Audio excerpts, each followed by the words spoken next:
vamos a ver algunos conceptos de introducción a la contabilidad. Vamos a empezar por el concepto de ente. Gramaticalmente, ente significa lo que es, existe o puede existir. Son entes las personas individuales, también llamadas personas humanas por nuestro Código Civil y Comercial de la Nación, y las personas colectivas o personas de existencia ideal, con capacidad para adquirir derechos y o contraer obligaciones por sí mismo o por sus representantes. ¿Qué quiere decir por sus representantes? Existen personas que no tienen capacidad por sí mismas de contraer derechos y obligaciones. Tal es el caso, por ejemplo, de los menores que pueden contraer derechos y obligaciones a través de sus tutores o de sus padres, que serían sus representantes en ese caso. O en el caso de los incapaces, pueden contraer derechos u obligaciones a través de sus curadores, que serían sus representantes. ¿Cómo se clasifican los entes? Hay una primera clasificación jurídica de los entes que los divide en personas físicas o naturales, también llamadas personas humanas, como vimos anteriormente, y personas jurídicas o colectivas o personas de existencia ideal. ¿Cómo se clasifican los entes según sus fines? Esta es una clasificación de un autor italiano de apellidado Rossi que establece la siguiente clasificación según sus fines. Entes de vida pública estaría representado por el Estado ya sea nacional, provincial o municipalidad. Ente de vida doméstica, un ejemplo sería la familia. Entes de vida económica propiamente dicha, que serían entes de producción, que en este ítem colocaríamos a las empresas. Entes de previsión de beneficencia y asistencia social, por ejemplo, la iglesia. Entes pedagógicos de enseñanza elemental, media y superior, como por ejemplo es la universidad, y entes de vida superorgánica, científicos y religiosos, que incluye clubes y demás agrupaciones constituidas para el logro de propósitos especiales. Ahora tenemos otro concepto, la hacienda. Vamos a ir desmenuzando esta definición más adelante. La hacienda es la coordinación económica de bienes y personas de la que se vale el ente para alcanzar la finalidad que se haya propuesto. De esta definición surgen los elementos componentes. El elemento material u objetivo, porque la definición dice la coordinación económica de bienes, es decir, que los bienes serían el elemento material u objetivo. El elemento personal o subjetivo, porque dice coordinación económica de bienes y personas, o sea que las personas serían el elemento personal o subjetivo, o lo que definimos con anterioridad, el ente. Y al decir que es la coordinación, estamos hablando de una acción administrativa. En el caso de haciendas unipersonales, o sea, constituidas por una persona humana, la acción administrativa la completa totalmente esa persona. Pero cuando se trata de personas de existencia ideal, esa acción administrativa son llevadas a cabo por diversos órganos que cada uno tiene una función. Tenemos el órgano volitivo, que es el que expresa la voluntad de la hacienda, que en el caso de las sociedades anónimas sería la asamblea. El órgano directivo, que recoge la voluntad del órgano volitivo y establece las metas u objetivos o directrices para alcanzar esos fines propuestos, que en el caso de la sociedad anónima estaría representado por el directorio. Y el órgano ejecutivo, que es quien realmente lleva a cabo las acciones en pos de esos objetivos, que estaría representado por los gerentes y todo el personal debajo de la gerencia. ¿Cómo se clasifican las haciendas? Por el fin u objeto del ente se clasifican en haciendas de producción o lucro, que serían las empresas, y hacienda de erogación o consumo. Por ejemplo, la iglesia o un club, digamos, no tienen como finalidad lucro, sino tienen otras finalidades. Por la condición jurídica del titular serían haciendas públicas, si el ente es el Estado, haciendas privadas cuando es un particular, o haciendas mixtas en donde confluyen el Estado con los particulares. Por la composición de los órganos volitivos y directivos, hay haciendas autónomas o independientes y haciendas dependientes.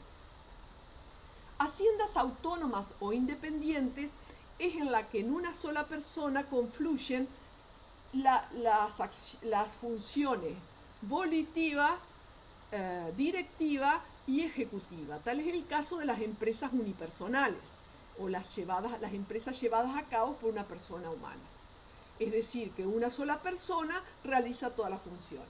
Y las haciendas dependientes es aquellas haciendas que son las personas jurídicas en donde existen diferentes órganos, como lo mencionamos cuando vimos la definición de hacienda, y esos órganos, cada uno depende de la existencia del otro y de la voluntad del otro.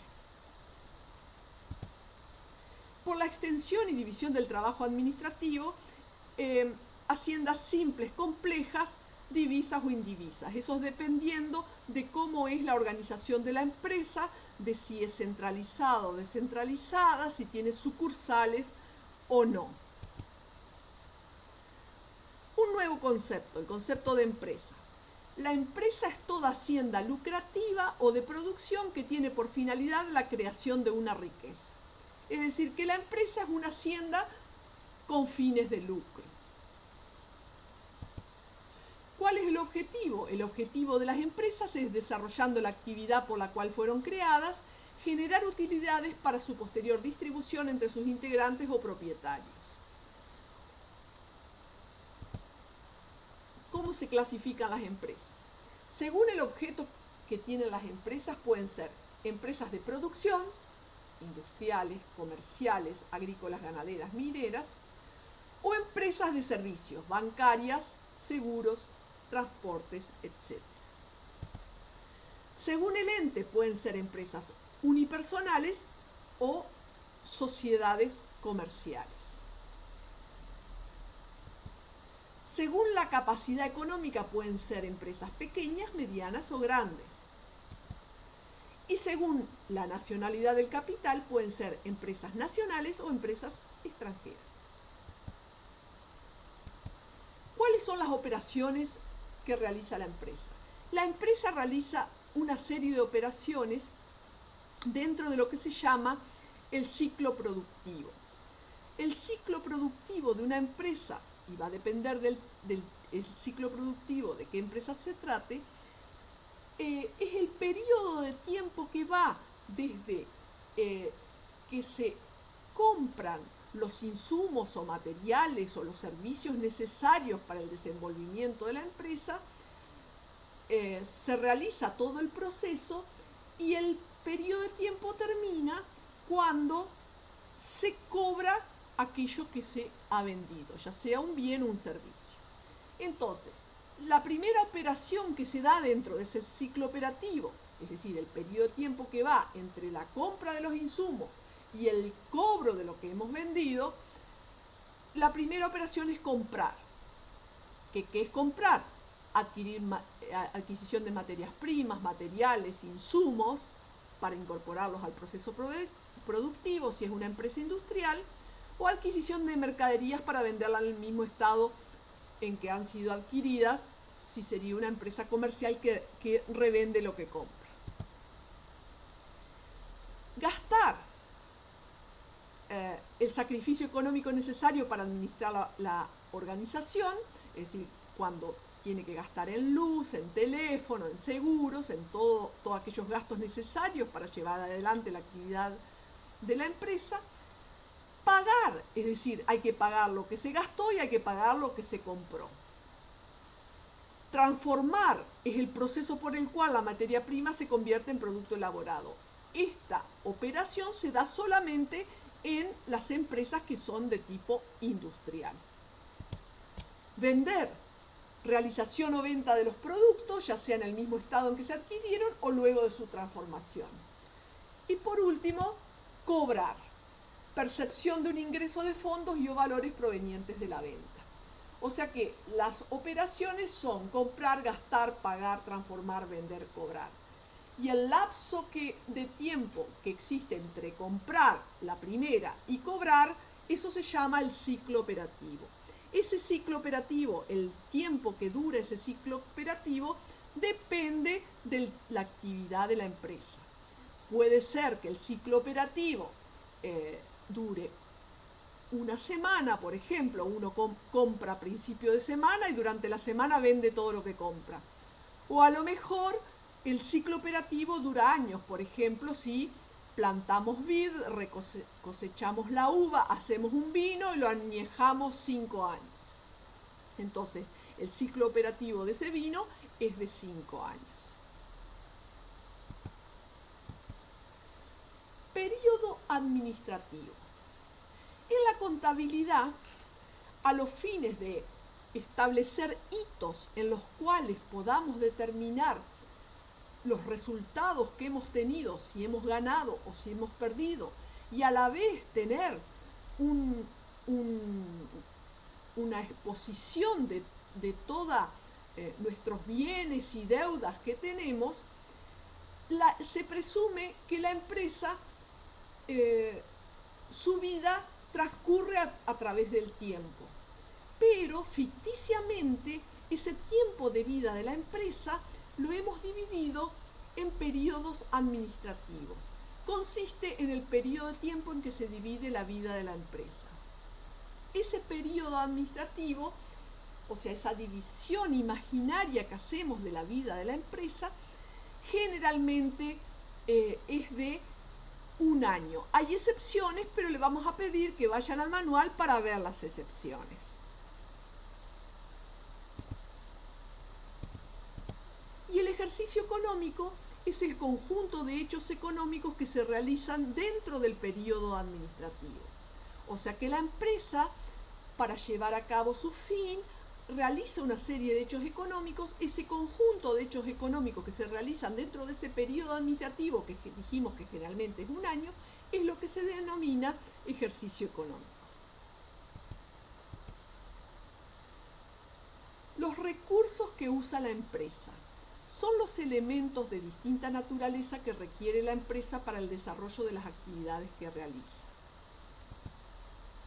¿Cómo se clasifican los recursos? Recursos materiales y recursos inmateriales.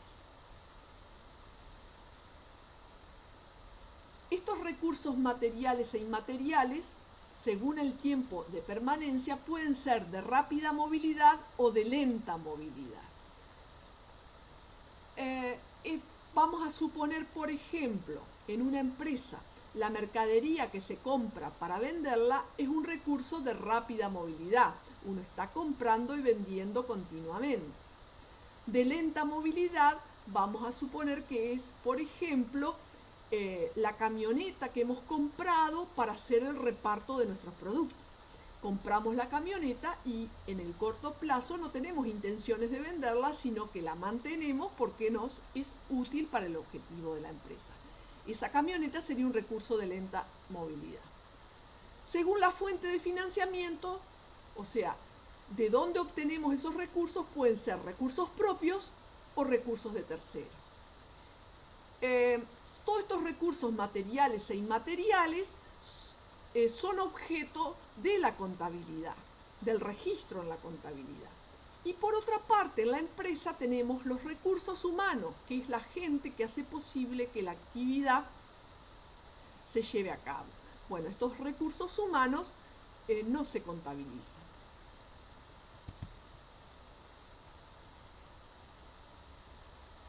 Un nuevo concepto es el concepto de bienes económicos.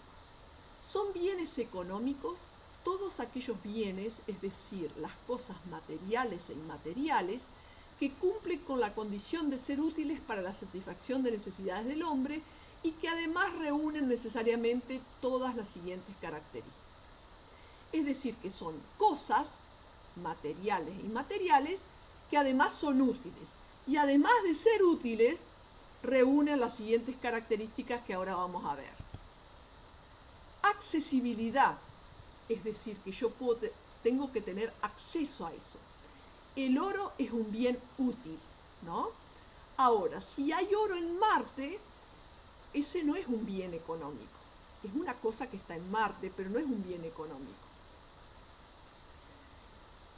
Porque yo no tengo acceso al oro que está en Marte.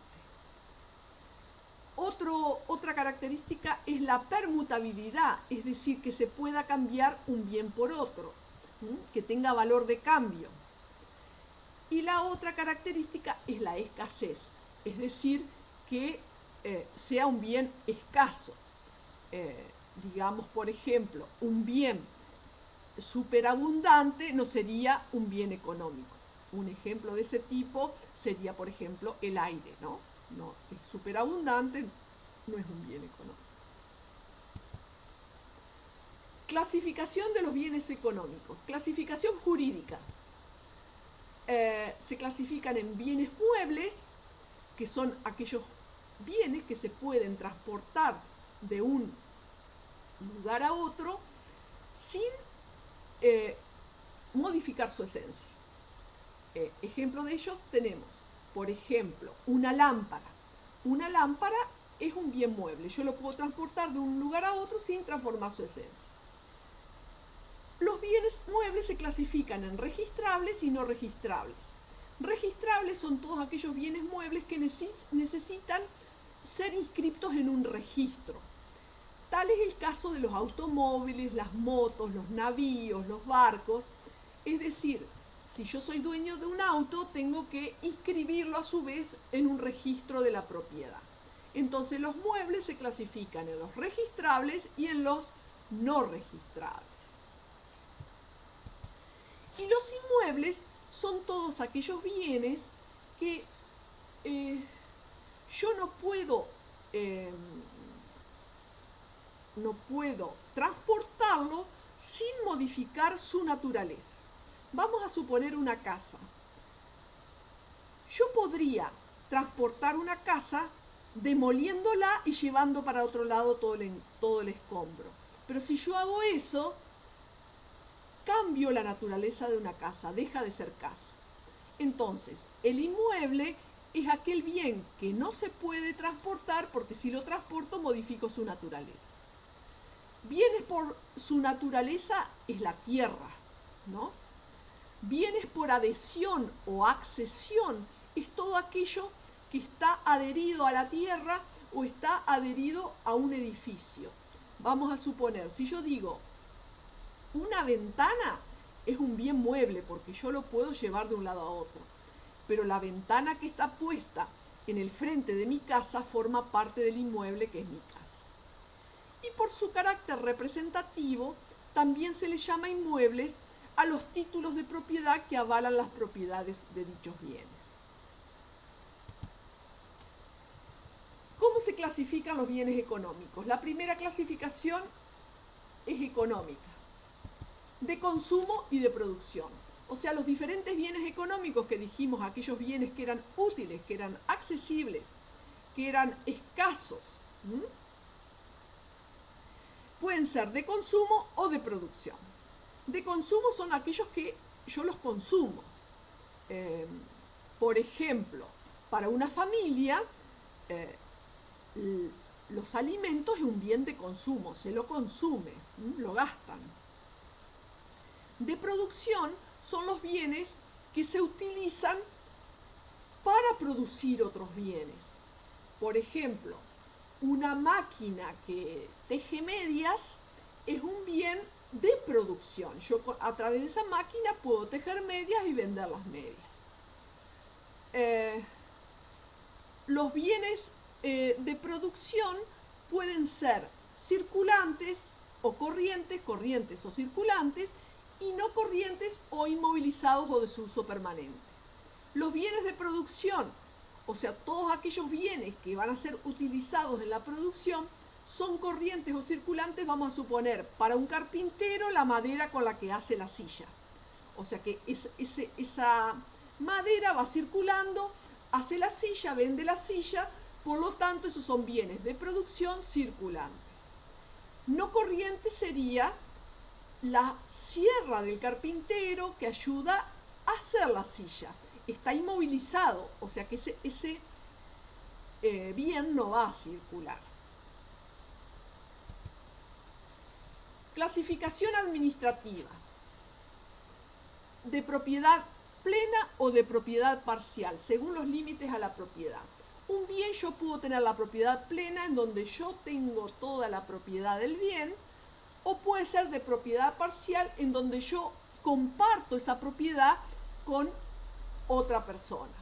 Por ejemplo, una casa puede ser una persona dueña de la casa, es decir, en ese caso esa persona tiene el dominio de la casa, o pueden ser, vamos a suponer, dos hermanos que heredaron una casa, los dos son dueños, tienen el condominio de esa casa, cada uno tiene el 50% de la casa. Entonces ahí en ese caso es de propiedad parcial. Según la posibilidad de prescindir de ellos, vamos a suponer que yo tengo un local de ventas, el local es mío, lo tengo lleno de mercaderías, vendo alfajores, ¿no? Entonces, hay bienes que son disponibles, que serían los alfajores, que yo lo puedo vender, y bienes que no son disponibles, como el caso del local, que para yo poder seguir vendiendo alfajores no podría venderlos. O si lo vendiera, desaparecería el negocio. Por lo tanto, el local sería no disponible.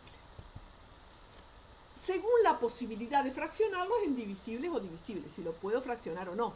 Si yo tengo un quintal de trigo, yo lo puedo fraccionar en distintas bolsitas. Ahora, si yo vendo una lámpara, no puedo dividir la lámpara en partes, es decir, tengo que vender la lámpara completa. Y la clasificación funcional de los bienes, es decir, qué función cumple dentro del patrimonio, esta clasificación, es una clasificación muy importante porque se utiliza en la contabilidad mucho. Si ustedes ven,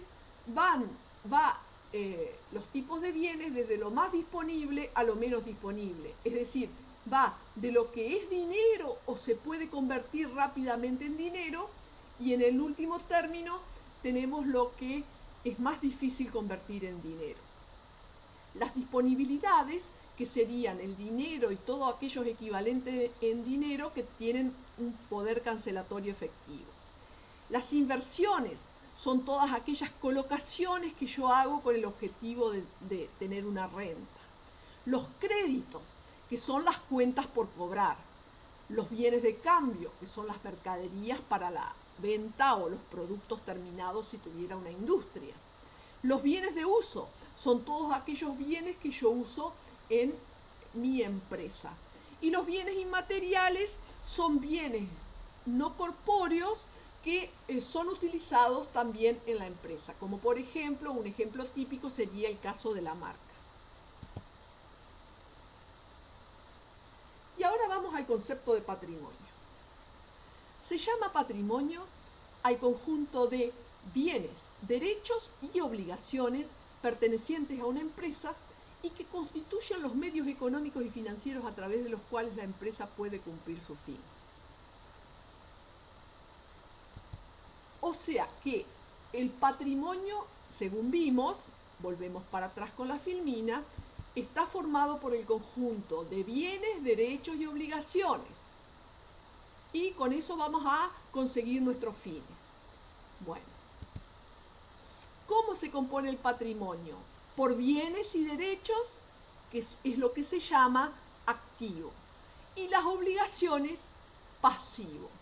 Es decir, que activo es todo lo que tengo, que pueden ser bienes o derechos. Bienes serían las mercaderías, el local, derechos, las cuentas por cobrar. Sería un elemento positivo. Y pasivos serían las obligaciones, las deudas que tengo, que podemos decir que es un elemento negativo. El activo está constituido por los recursos económicos de propiedad del ente, está integrado por bienes materiales e inmateriales de su propiedad y los derechos contra terceros a cobrar determinadas sumas de dinero o a recibir bienes y servicios. El activo puede tener dos distintas fuentes de financiamiento.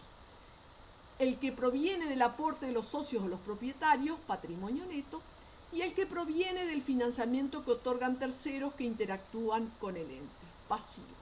Es decir, todos los bienes que yo tengo con la empresa tienen dos fuentes de financiamiento.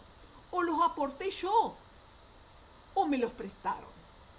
Si los aporté yo, el aporte que yo hice se llama patrimonio neto, digamos, en términos generales. Después vamos a ver más adelante que no es solamente el aporte, ¿no?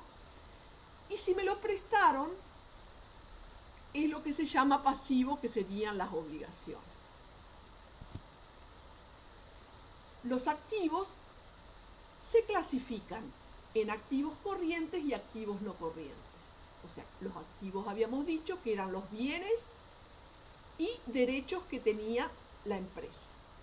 Los activos corrientes son todos aquellos activos que se esperan se conviertan en efectivo o en un activo más líquido, se vendan o se consuman en el término de los 12 meses a partir de la fecha de cierre de ejercicio, tales como el dinero en efectivo, las inversiones temporales, las cuentas a cobrar con vencimiento dentro de los 12 meses del ejercicio, etc.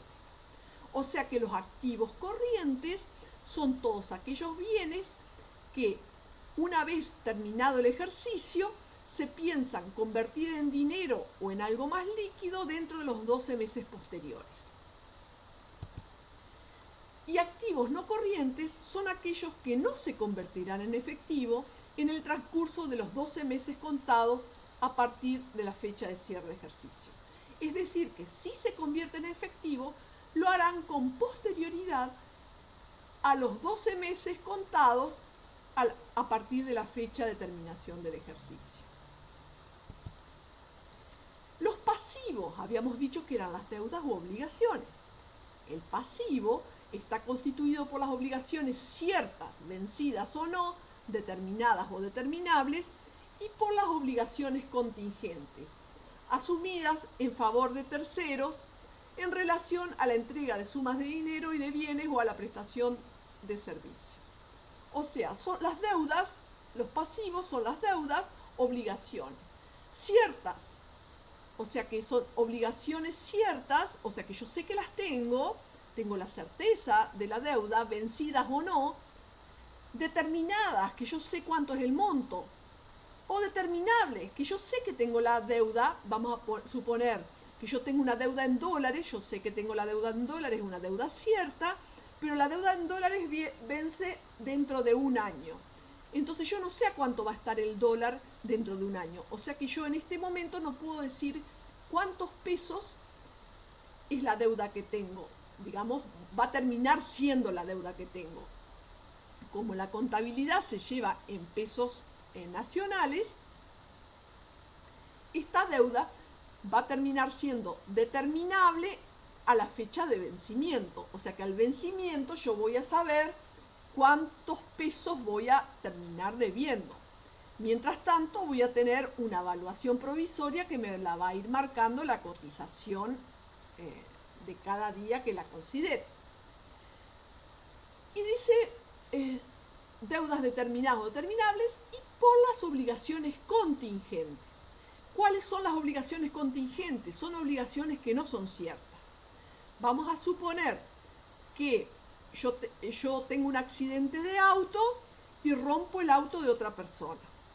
Entonces, cuando llega la fecha de cierre de ejercicio en donde yo tengo que detallar cuáles son las deudas que tengo, yo tengo un juicio que me hizo el dueño del otro auto que está pendiente de sentencia judicial. Entonces, a la fecha de cierre de ejercicio yo tengo que informar que tengo eso pendiente, que es contingente, es decir, es una deuda contingente. Va a depender de lo que falle el juez. Si el juez falla que yo no tuve la culpa, seguramente no voy a deber nada. Pero si el juez falla que yo tuve la culpa, en el momento del fallo del juez se va a constituir en una deuda cierta. Por lo tanto, al momento de cierre de ejercicio, cuando el juez todavía no falló, se trata de una deuda contingente. A eso se refiere con una deuda contingente. Los pasivos también se dividen en pasivos corrientes y pasivos no corrientes.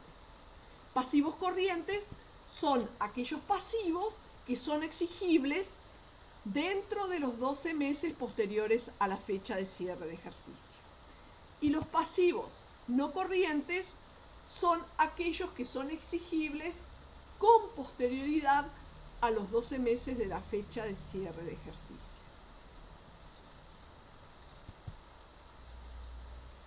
Y el patrimonio neto constituye la fuente de financiamiento de los titulares del ente. Generalmente se lo define como la diferencia entre el activo y el pasivo, o sea que activo menos pasivo es igual al patrimonio neto. Todo lo que tengo, activo, menos todo lo que debo, pasivo, es igual al patrimonio neto. Es la parte que es propia, mía. El patrimonio neto se conforma con el capital que aportan los socios y el propietario, así como los resultados obtenidos y no asignados. Contablemente, el patrimonio neto se expone agrupándolo en dos rubros: aportes de los propietarios y resultados no asignados.